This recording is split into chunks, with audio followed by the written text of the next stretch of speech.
വളരെ healthy and easy ആയിട്ടുള്ള ഒരു ചിയ പുഡിംഗ് റെസിപ്പിയാണ് ഇന്ന് കാണിക്കാൻ പോകുന്നത്. അപ്പോൾ ഇത് ഓഫീസിലൊക്കെ പോകുന്നവർക്ക് ബ്രേക്ക്ഫാസ്റ്റിന് കൊണ്ടുപോകാൻ പറ്റിയ ഒരു സാധനമാണ്. അപ്പോൾ ഇതിലേക്ക് 1/3 കപ്പ് ചിയ സീഡ് എടുത്തിട്ടുണ്ട്. അതിലേക്ക് 1 കപ്പ് മിൽക്ക് യൂസ് ചെയ്യാം. അപ്പം എനി മിൽക്ക് യൂസ് ചെയ്യാം, ആൽമണ്ട് മിൽക്കോ അല്ലെങ്കിൽ കോക്കനട്ട് മിൽക്കോ പകരം യൂസ് ചെയ്യാം.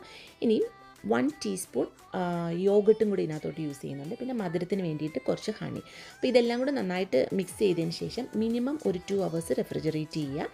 അപ്പോൾ ഇത് റെഡിയാവുന്ന സമയം കൊണ്ട് നമുക്കിതിലേക്ക് വേണ്ട ഒരു ടോപ്പിംഗ്സ് തയ്യാറാക്കാം. അപ്പോൾ ഞാനിവിടെ ഹണി റോസ്റ്റഡ് ഓട്സ് ആണ് യൂസ് ചെയ്യുന്നത്. അതിന് വേണ്ടിയിട്ട് കുറച്ച് ബട്ടർ ഇട്ടിട്ടുണ്ട്. എന്നിട്ട് 1 ടീസ്പൂൺ ഓട്സ് ഇതിനകത്തോട്ട് ഇട്ട് കൊടുക്കുക. എന്നിട്ട് ഇതെല്ലാം കൂടെ നന്നായിട്ട് മിക്സ് ചെയ്തതിന് ശേഷം ലാസ്റ്റ് കുറച്ച് ഹണിയും കൂടെ ഇട്ട് കൊടുക്കുക. എന്നിട്ട് അതൊന്ന് മാറ്റി വെക്കുക.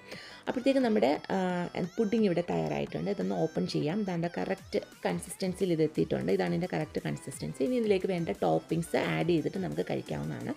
അപ്പോൾ ഈ ഹണി റോസ്റ്റഡ് ആയിട്ടുള്ള ഓട്സും പിന്നെ കുറച്ച് ഫ്രൂട്ട്സുമാണ് ഞാനിവിടെ യൂസ് ചെയ്യുന്നത്. നിങ്ങൾക്ക് any type of fruits use ചെയ്യാം, പിന്നെ നട്ട്സും യൂസ് ചെയ്യാവുന്നതാണ്. അപ്പോൾ എല്ലാവരും ഒന്ന് ട്രൈ ചെയ്ത് നോക്കുക.